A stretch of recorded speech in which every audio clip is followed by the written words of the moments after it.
Deep cleansing, cancer-fighting probiotic beet kavas.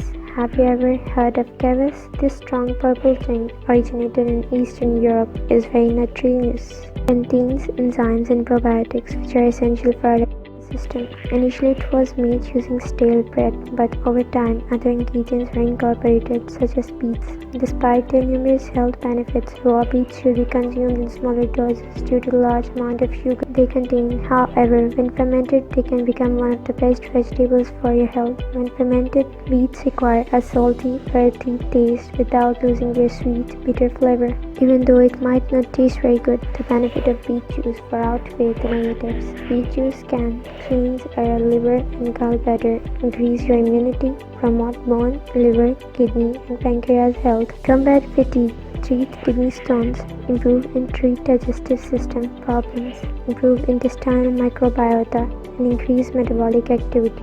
In addition, beet kavas contain phytonutrients with anti-cancerous properties. Its antioxidant and anti-inflammatory property may also help reduce the risk of developing the terrible diseases. Now that you know about all of these benefits, you probably want to know how to make this drink, right?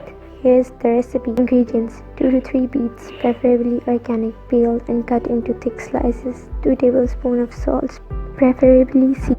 Filtered water, a 4-liter glass jar with a lid. Instructions: place the beets and salt in the jar and then cover them with water. Stir well and put the lid on the jar. Leave the jar closed in a room temperature environment for 2 days and then remove it to the refrigerator. If a white layer appears on the top of the water, don't worry, just remove it with a spoon or skimmer. All it means is that the fermentation process is occurring. Due to its detoxifying properties, avoid drinking too much kavas at first. It's recommended that you start with 28 grams a day and gradually increases the amount to 220 grams a day, although it contains less sugar than raw beet juice. People with diabetes should